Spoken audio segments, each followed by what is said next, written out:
Yeah. and Bout it like, you know, he's on his ascension. Yeah, right there. When he heard your shit, and I guess him being the executive that he was coming out with the I'm Bout It movie. Yeah. He got you, I guess y'all collaborated, you, him, and C-Lo, because I guess it was under C-Lo's record label. Yeah, it made perfect sense. He pretty much remixed your song and put it on the I'm Bout It soundtrack. That's the first time I heard it. Okay, dig. Okay. And I'm gonna just say this as a fan. At that time, I was DJing. Yeah. So I remember buying the vinyl of I'm Bout It. Yes, sir.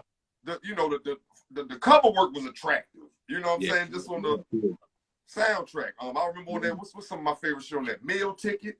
That was one of my shits off of there. Yeah, that's one of my favorite No Limit records. Yeah, that not cause I'm on it. Yeah. Brother, my favorite shit. That Situation Dirty was my favorite song on the whole album. Yeah. You know what I'm saying?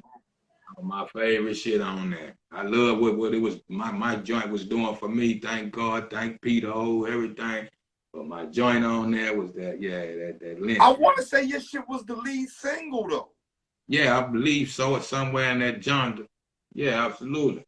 I want to say it was because, like I said, I'm from Baltimore. I remember that shit being on. I want to say, was the box still around? That jukebox. Yeah, the Jukebox Network. I want to say that might have still been around in '97. I can't remember. Yeah, you might be right too. I think so. But you know, like you were talking about Yo MTV Raps, Rat City, all that shit was hitting. You know, at that time. So I remember me being a DJ, and as you were talking about Q off of Juice, I'm the youngest in the neighborhood. I'm making them little tapes. And they like, yo, what is this? I'm like, nigga, this that shit. Like, I don't know where these niggas from. I didn't know at the time. I don't know where these motherfuckers from. But nigga, this off that Master P shit. Who the fuck is Master P? You know, like I said, you know, Baltimore was like, we embrace everything. We embrace West Coast, down south, of course, New York. And going up there, yeah. We fuck with everything. So, you know, I guess fast forward in '97. You all, I want to say this. This shit just came to me last night or this morning, doing my research and really looking over all this. 1998, you released your solo debut. This right here. Hold up, I got this light kind of fucking it up. Yeah, man. My balls and my word. Right, yeah. Young Bleed Corleone, nigga. Yeah, absolutely. I remember rocking this shit that year. Way up there. Crazy. Never would I imagine I'd be talking to you right now. Man. We're getting smaller, man. You ain't lying. But I want to say something about that. About the year 1998. And it just hit me today. Yeah. Next year, 2023, hip-hop will be 50 years old. Yes, sir. Which means, and that'll be the 25th anniversary of that. But which also means in 1998, hip-hop was 25 years old. Yes, indeed. Now it's fit. Now, I'm forgive me. I'm hip-hop's biggest fan. Most of my hip-hop's biggest fan shit right now. Yeah, I see.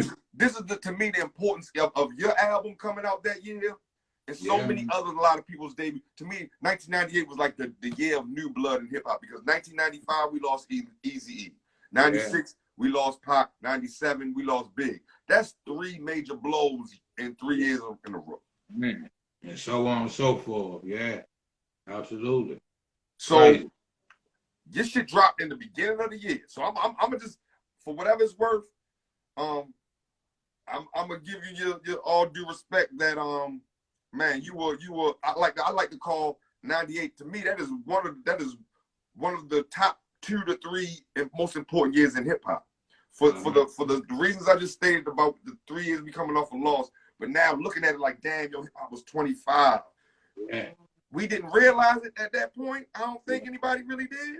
Nah. But it was a lot of new blood. It's you.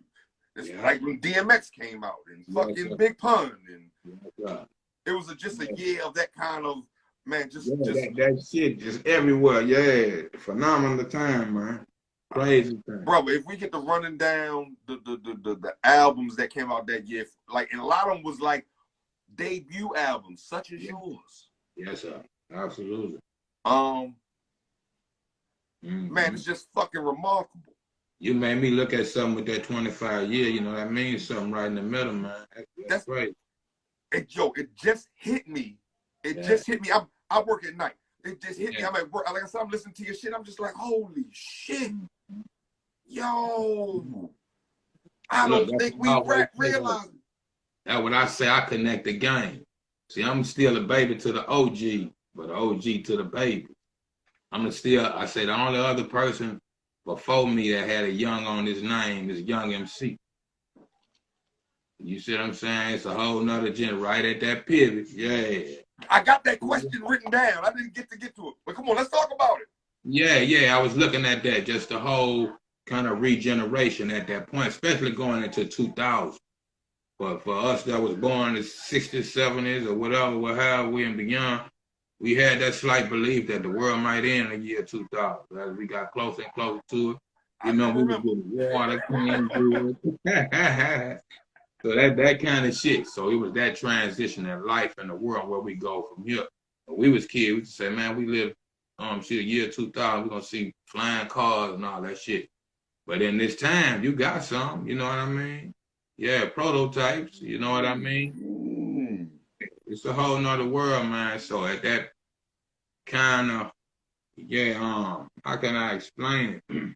We've been earthbound for so long. Everything is just open, kind of like open dome, and you know what I mean? Extraplanetarian is you know, spaceships and all kind of shit and technology that's just, oh wow. Yeah, so it's right when that bust wide, you know what I mean, bust open. So yeah, I never looked at it like that when compared to the time and frame, what was taking place in hip hop. 50 years. I swear that was one of my questions. I was like, this man is the only. There's only one other rapper that I could ever think of that had the name Young before him, and he came out, from my understanding, damn near a decade before. Absolutely, Young MC. Young MC. Yeah, absolutely. And then it was you, and then like you said, come 2000, even till now, you got 100 young motherfuckers. Yeah, everybody is now, man, yo.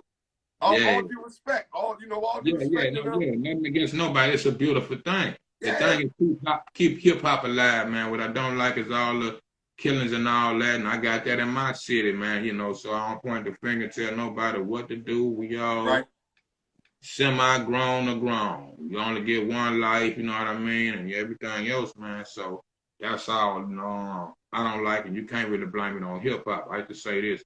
I remember me and my partner Ruben Pierre back in the day went to see Boys in the Hood when it first came out at one of the hood theaters down here, and everything was cool.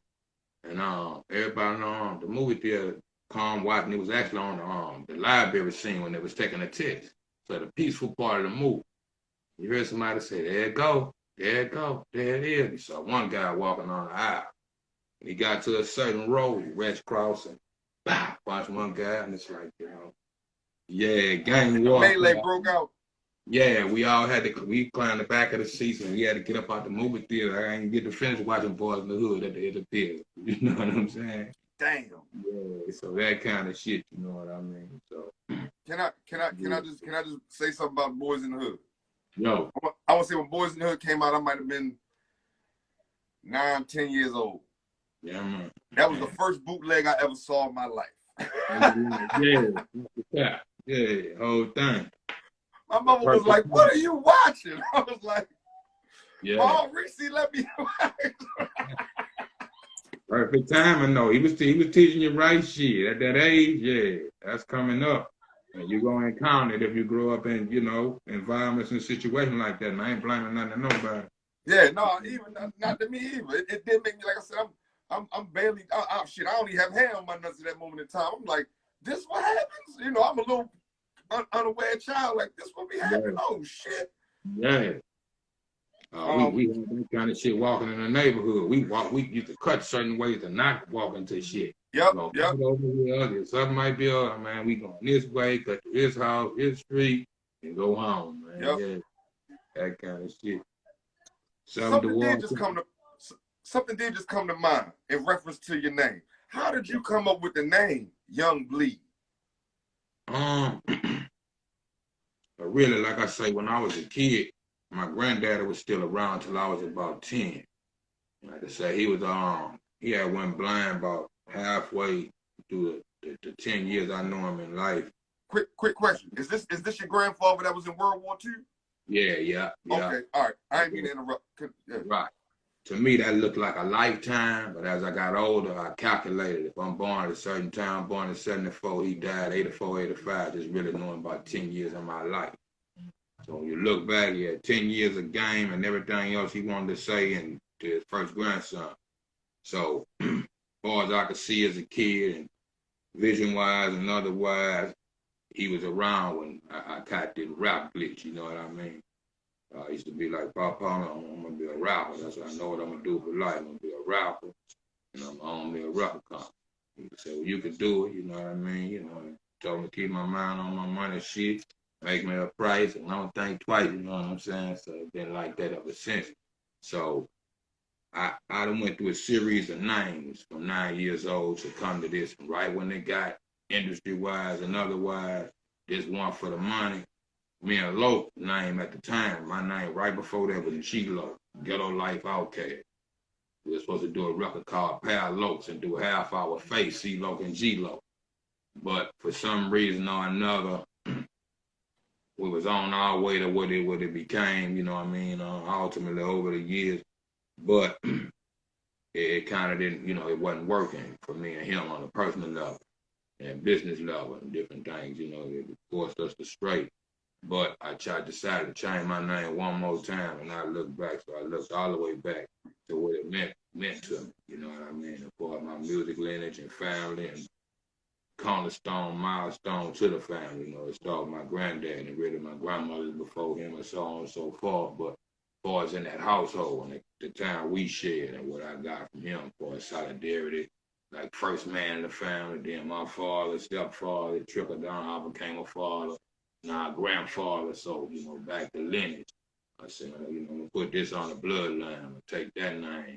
I just call myself a young version of him, chip off the old block. But, I used to work this Pizza Hut, my homie, Robert Butler, we call Pap. I take my little breaks, eat my little personal pizza and read my book. So he said, hey man, you look like Don Corleone over there reading them books. Whoop, whoop, whoop. So I added the Corleone in the pizza joint. And, you know, made it a whole entirety, you know what I mean? Yeah. You just answered another question of mine. Yo. How the Corleone got added on to it. Okay, I get it now. I was just like, maybe he like me. Maybe he just loves the Godfather. Yeah, absolutely. That's one part of it, but it wasn't my initial aim. Right. But it all kind of fell in place like that, you know what I mean? So. And what I get from listening to you, you let a lot of things just fall into place. As we were speaking about when we first started about your most recent albums, as you said, you know, you did the collaboration with the homie over Ukraine. Yeah, right on. It's kind of seems you did what's in front of you, and you like, this is something I have to work with. Let me use it. More or less saying, let go and let God, ultimately. Kind of like free fall. It's really free fall. You know what I mean? We walk around physically, but you gotta be relaxed. You gotta be a certain way for you to do what you're doing right now, me to be this. You know what I mean? Life can get a certain way, you frustrated, your mind ain't focused. You have to really let go and let God and learn to live life before you do anything and anything else. I learned throughout the course of life has a tendency to fall in order, you know what I mean? Or fall in place, however you want to put it. Yeah. To that point, this is why I say I don't believe in coincidences, and I walk in faith. All the time, faith. Yeah. Yes, sir. Yeah, yes, sir. Now, as I brought up your debut album, My Balls, My Word. Yeah, man. From my understanding, it was a kind of I don't know, it's kind of a label deal between CeeLo and Master P with Priority, rather than you being, for lack of a better term, a born in, I guess what they would consider a no limit soldier. Like, you know, they was all came up around P. Yeah. It was a bit different, but he's seen your talent and your C-Loke's business acumen, like, all right, let's do this deal. Yeah. And it's a wonderful thing, but from what I understand, and I listened to it, this album today in a certain kind of way. I listened to, from my understanding, what you wanted to be your original name. You wanted it to be called an offer you can't refuse. Mm-hmm. Right. Now what I did was I listened to that first, and then I played the rest of the album. Now I hope you have more time, brother. I don't know. This live is telling me I only have a minute and a half left on here. Yeah, unless you could reset or something, you know. That's what I was gonna say. Can I cut this off, save it, yeah, we'll pick up part two. And come right back. And come right back.